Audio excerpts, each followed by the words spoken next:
Shalom Bapak Ibu semua. Tidak sedikit orang bertanya kepada saya, baik dari yang Kristen maupun dari yang Islam, berkaitan dengan Markus pasal 16 ayat 17 sampai 18. Tanda-tanda ini yang akan menyertai orang-orang yang percaya. Mereka akan mengusir setan-setan demi namaku. Mereka akan berbicara dalam bahasa-bahasa yang baru bagi mereka. Mereka akan memegang ular, dan sekalipun mereka minum racun maut, mereka tidak akan mendapat celaka. Mereka akan meletakkan tangannya atas orang sakit, dan orang itu akan sembuh. Nah, ada hal yang paling menarik dari ayat ini Bapak Ibu. Yang banyak ditanyakan orang kepada saya, apakah orang Kristen harus membuktikan ayat ini benar, harus minum racun maut dan tidak mati? Dan saya katakan, tidak, bukan itu maksud daripada ayat ini. Mau tahu ulasan lebih lanjut? Tunggu video ini.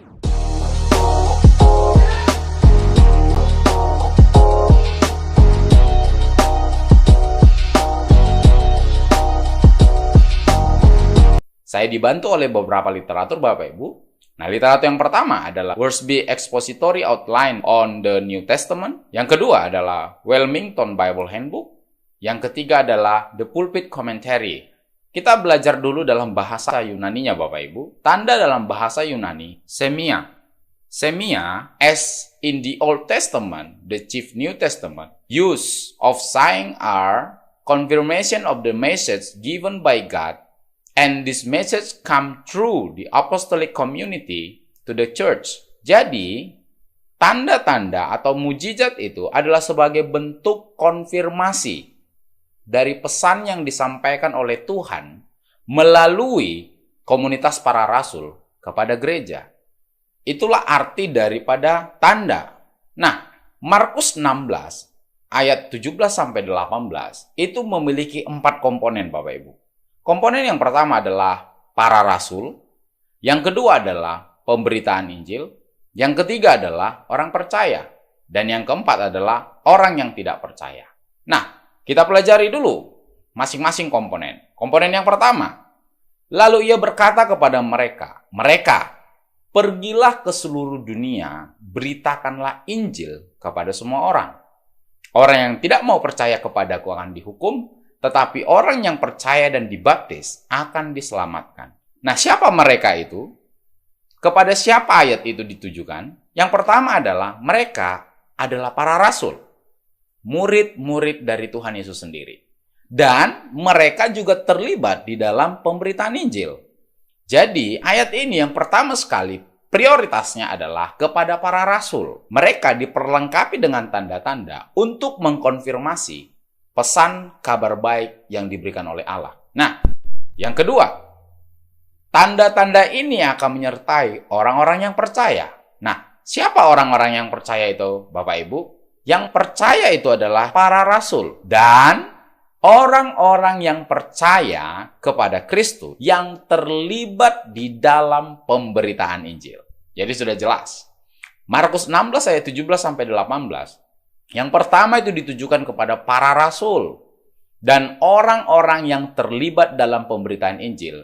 Nah, kita baca di dalam literatur yang lain. Jesus granted miraculous powers to protect these early believers and to confirm their message. Yesus menggaransi, menjamin ada kuasa yang penuh dengan mujizat yang melindungi gereja mula-mula dan untuk mengkonfirmasi pesan yang mereka sampaikan kepada banyak orang. Nah, sebagai contoh, Kisah 6 ayat 8. Dan Stefanus yang penuh dengan karunia dan kuasa mengadakan mujizat-mujizat dan tanda-tanda. Perhatikan dalam bahasa Yunaninya ada semia di sana. Walaupun Stefanus bukan rasul, tetapi dia adalah orang yang percaya kepada Kristus. Stefanus bisa melakukan tanda-tanda mujizat. Karena untuk mengkonfirmasi pesan Injil yang disampaikannya kepada banyak orang. Dan Tuhan Yesus menjamin hal itu Bapak Ibu. Nah, aplikasi yang lain. Di dalam Kisah 8 ayat 6. Ketika orang banyak itu mendengar pemberitaan Filipus dan melihat tanda-tanda, perhatikan, tanda-tanda yang diadakannya. Lihat, dalam bahasa Yunaninya, semia, muncul lagi Bapak Ibu. Untuk apa itu? Mereka semua dengan bulat hati menerima apa yang diberitakannya itu. Nah, dalam literatur yang lain, tanda mujizat itu dibuat untuk menumbuhkan iman orang yang tidak percaya kepada Kristus.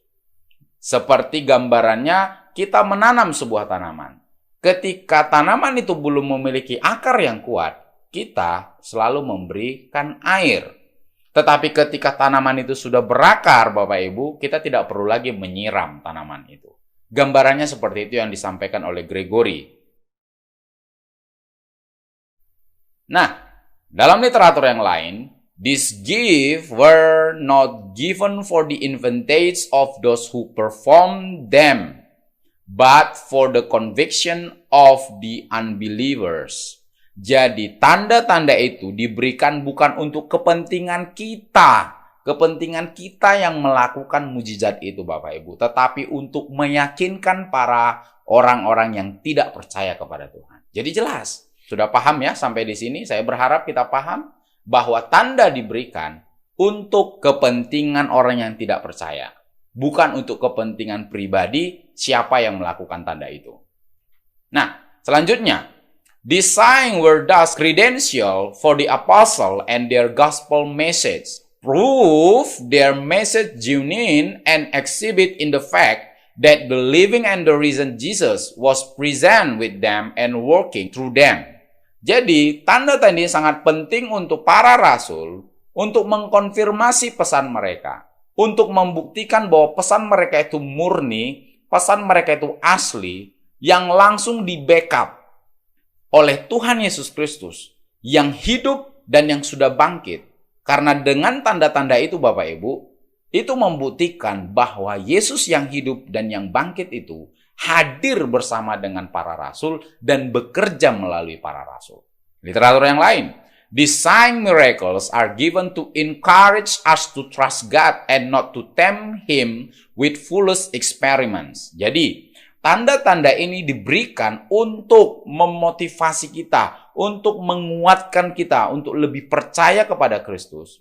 Bukan untuk mencobai Tuhan dengan eksperimen-eksperimen yang bodoh. Jadi Bapak Ibu sudah jelas ya.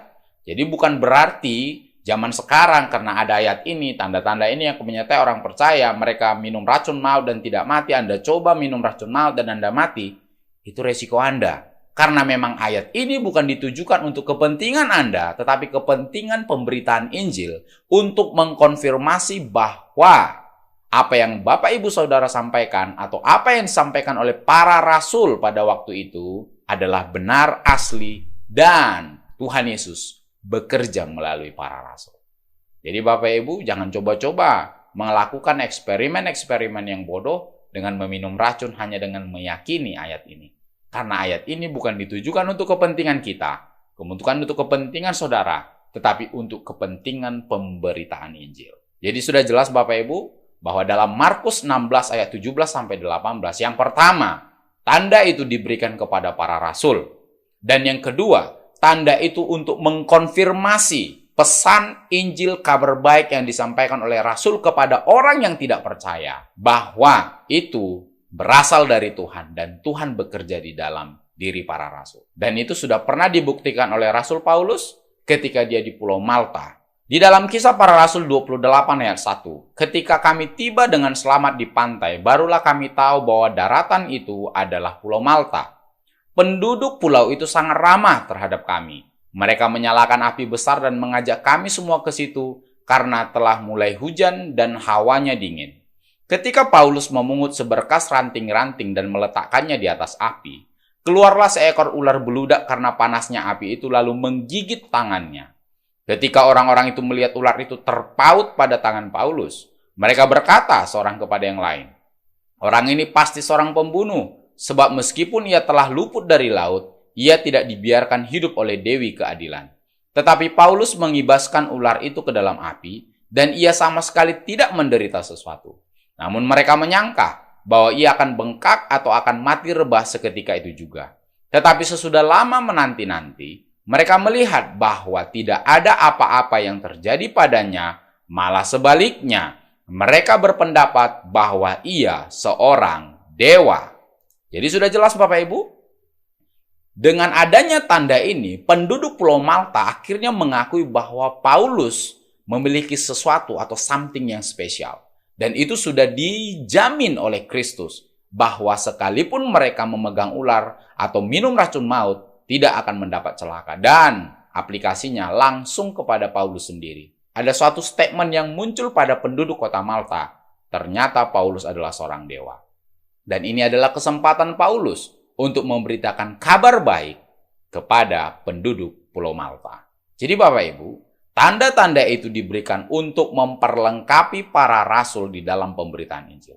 Jadi jangan coba-coba minum racun ketika Anda melakukannya dengan sengaja dengan eksperimen yang bodoh. Karena ayat itu bukan ditujukan untuk kita minum racun.